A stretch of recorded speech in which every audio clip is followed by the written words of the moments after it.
Meine Damen und Herren, und herzlich willkommen zu Tibet diese Woche, den wöchentlichen Nachrichten dieser Woche zu Tibet, seiner Heiligkeiten Dalai Lama und der tibetischen Zentralverwaltung. Schauen wir uns als erstes die Schlagzeilen an. Seine Heiligkeit der Dalai Lama gewährt den teilnehmenden Truppen des 25. Shoton-Festivals eine Audienz. Seine Heiligkeit der Dalai Lama gewährt indischen Beamten eine Sonderaudienz. 81 Jahre alter Dapün verbrennt sich in Kirti Ngaba. Sigyong Bemba Tsering begibt sich auf Besuch in tibetische Siedlungen. Sprecher nimmt an der Abschlusszeremonie der 5. Generalversammlung der tibetischen Volksbewegung für den Mittleren Weg teil. Repräsentanten Namgyel Chödrop trifft den Kongressabgeordneten Jim McGovern und den ehemaligen Botschafter Brownback. Office of Tibet Brasilien organisiert einen Vortrag über tibetische Kunst und Kultur für Studenten. CTA ernennt neue Repräsentanten in Südafrika und Belgien. Tibet-Büro Genf erhält Enes Kanter Freiheit. 25. Shoton-Festival beginnt im Tibetischen Institut für Darstellende Kunst. Genfer Gipfel beleuchtet Unterdrückung durch China in Tibet und anderen Regionen.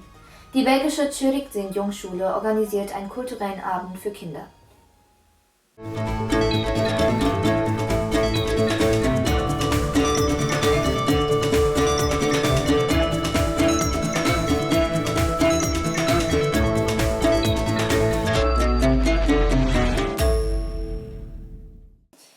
Seine Heiligkeit der Dalai Lama gewährte den Truppen des 25. Shoton-Festivals und den Teilnehmern der Konferenz über den Mittleren Weg am Donnerstagmorgen im Tsulakang eine Audienz. Seine Heiligkeit betonte die Bedeutung der tibetischen Opfer als wesentlicher Bestandteil der tibetischen Kultur und zeigte sich erfreut über den Beginn des Shoton-Festivals.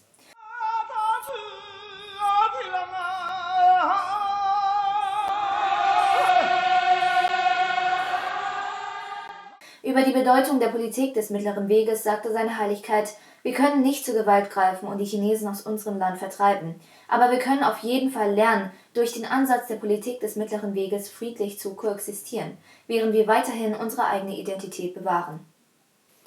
Am Montag dieser Woche unterhielt sich seine Heiligkeit der Dalai Lama kurz mit indischen Beamten aus dem Distrikt Kangra, Himachal Pradesh und erinnerte sich an die ersten Tage seines Exils in Indien. Seine Heiligkeit drückte seine tiefe Liebe und Verbundenheit zu Dharamsala aus und dankte der indischen Regierung und Öffentlichkeit, insbesondere den Beamten und der Polizei von Kangra, für ihre ständige Unterstützung und Sicherheit. Actually, on many occasions I mentioned I'm guest of Indian government and stay here very comfortable and complete freedom. So I want to thank local officials. You really provide me this opportunity. Completely comfortable. Zu den Zuhörern gehörten der stellvertretende Kommissar, der Polizeipräsident, der zusätzliche stellvertretende Kommissar und der zusätzliche Bezirksmagistrat. Tibet meldet eine weitere Selbstverbrennung von Dapü, einem 81-jährigen Einwohner von Kirti im Bezirk Ngaba, am 27. März. Dapü hat sich Berichten zufolge vor einer Polizeistation in der Nähe des Klosters Kirti selbst verbrannt, um gegen die Unterdrückung durch die chinesische Regierung zu protestieren. Berichten zufolge wurde Dapü nach seinem Selbstverbrennungsversuch von der Polizei abgeführt und starb später in Polizeigewahrsam. Der 81-jährige Dapü stammte aus dem Nomadendorf Meruma im Bezirk Ngaba. Er hat sich stets über die Unterdrückungspolitik Chinas und seine tiefe Verehrung für seine Heiligkeit den Dalai Lama geäußert. Letzten Monat, nur wenige Tage vor dem tibetischen Neujahrsfest, verbrannte sich der berühmte tibetische Sänger Tseon Nodpo vor dem Potala-Palast. Quellen bestätigten auch einen weiteren Fall von Selbstverbrennung in Gyeonggi-do, der traditionellen tibetischen Provinz Kham. Die Identität ist jedoch noch unbekannt. Am Montag dieser Woche trauerte die tibetische Zentralverwaltung um die Selbstverbrenner. Sigyong Bemba Tsering drückte seine Solidarität aus und würdigte ihre Opfer für die große Sache Tibets. Sigyong Bemba Tsering verließ Dharamsala am Mittwoch dieser Woche zu einem einwöchigen offiziellen Besuch der tibetischen Gemeinschaften in Delhi, Odisha, Chhattisgarh und Maharashtra. Sigyong wird bis zum 15. April die Siedlungen, Schulen und Klöster in und um diese Siedlungen besuchen. Der Sprecher des tibetischen Exilparlaments, Khenpo Sonam Denpe, sprach als Hauptgast bei der Abschlusszeremonie der 5. Generalversammlung der globalen tibetischen Volksbewegung für den Ansatz des Mittleren Weges am Dienstag dieser Woche im Hotel Wood Castle in McLeod Ganj. In seiner Ansprache betonte der Sprecher Kimbuso Namtempe die Bedeutung der Bemühungen in einer Bewegung und die Wichtigkeit, die Politik zu verstehen. Der Sprecher ermutigte die Anwesenden auch, mit Chinesen über die Politik des Mittleren Weges zu sprechen, wann immer dies möglich ist.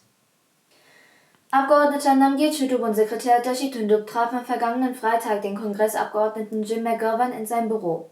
Abgeordneter Chudup informierte den Kongressabgeordneten über die Initiativen der derzeitigen CTA-Regierung sowie der Belebung des chinesisch-tibetischen Dialogs, den bevorstehenden offiziellen Besuch des Situng in Washington D.C. und den Weltparlamentarierkongress zu Tibet (WPCT). Der Kongressabgeordnete bekräftigte seine anhaltende Unterstützung für die tibetische Sache. Der Abgeordnete Namgyel Chudup und der Sekretär Dashi Tundup trafen auch den ehemaligen Botschafter für internationale Religionsfreiheit Samuel Brownback, der derzeit als stellvertretender Vorsitzender des IRF-Gipfels 2022 fungiert. Während ihres Treffens mit dem Sonderkoordinator der USA für tibetische Angelegenheiten, dem Sonderassistenten von Unterstaatssekretär Ursula Seer, Ryan Fioresi, besprachen der Vertreter und der Sekretär den bevorstehenden Besuch von Tshidung Pemba Tsering in Washington D.C. Auf Bitten von Fausto Godoy hielt der Abgeordnete Jigme Tsering vor einer Gruppe von 15 Studenten einen Vortrag über die tibetische Kultur und die Aktivitäten von Tibet House ab. Fausto Godoy ist ein pensionierter Diplomat, der derzeit als Professor für asiatische Studien und Koordinator des Zentrums für asiatische Zivilisation an einer höheren Bildungseinrichtung in Sao Paulo, Brasilien, tätig ist. Der Repräsentant Jigme Tsering, begleitet von Dr. Shelley Boyer und dem Thanga-Künstler Ngawang Lode, gab eine kurze Einführung in die tibetische Kunst und Kultur und erläuterte die Ziele und Programme von Tibet House. Das Gascha-Sekretariat hat die Ernennung von Tsering Chösum zum neuen Vertreter seiner Heiligkeit des Dalai Lama in Südafrika und Dixin Chödön Gyaltsang zum neuen Vertreter seiner Heiligkeit des Dalai Lama in Belgien bekannt gegeben. Tsering Chösum ist derzeit als zusätzlicher Sekretär im Gascha-Sekretariat tätig, während Dixin Chödön Gyaltsang derzeit als EU Advocacy Officer im Office of Tibet in Brüssel, Belgien, arbeitet. Das Tibet-Büro in Genf empfing am Montag dieser Woche Enes Kanter Freedom, einen gefeierten Basketball-Champion und Menschenrechtsaktivisten. Das Tibet-Büro informierte Enes Freedom über die Situation in Tibet und besprach mögliche gemeinsame, koordinierte Bemühungen zur weiteren Stärkung der Menschenrechte und der Tibet-Befürwortung. Enes Kanter versicherte, dass er auch weiterhin seine Stimme erheben und seine Freiheit nutzen werde, um auf die Menschenrechtsverletzungen durch China in Tibet und anderen Regionen Chinas aufmerksam zu machen.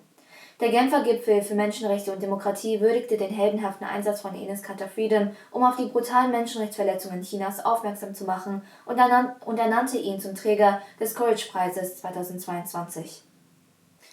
Das 25. tibetische Shoton-Festival begann am Montag dieser Woche im Tibetischen Institut für Darstellende Kunst TIPA in Dharamsala.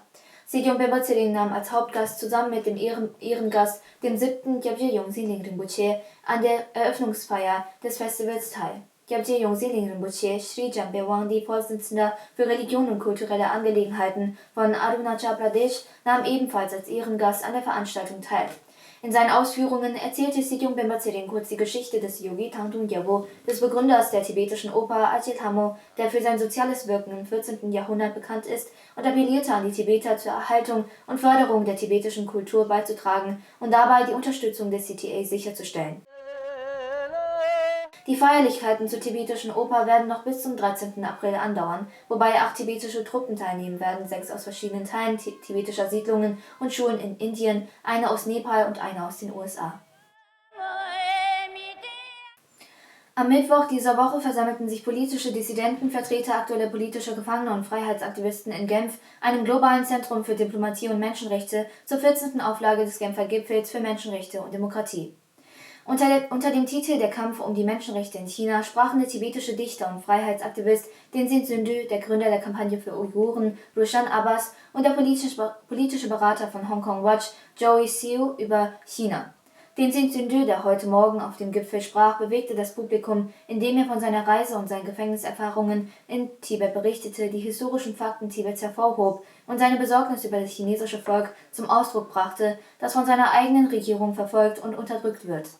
Die Schweizerisch-Tibetische Frauenorganisation, eine der Partner-NGOs des Genfer Gipfels, ermöglichte den tibetischen Aktivisten Tenzin Syndu auf dem Gipfel zu sprechen. Es ist geplant, dass Syndu auch in anderen Teilen Europas für Tibet eintritt. Mit der Lockerung der Covid-19-Beschränkungen feierte die Jamyang Lope Sonntagsschule für Churik Sinjung den 32. Jahrestag des Friedensnobelpreises mit einem Kinderkulturabend in Brüssel. In seiner Ansprache lobte Doshi Phunso, Repräsentant des Tibet-Büros in Brüssel, die Bereitschaft der jungen Generation, die Verantwortung für die Bewahrung der tibetischen Kultur, Sprache und Werte zu übernehmen. Die Organisation unterhält in Belgien 6 Schulen mit über 372 Kindern. Ich danke Ihnen für die Aufmerksamkeit. Auf Wiedersehen und bis nächste Woche.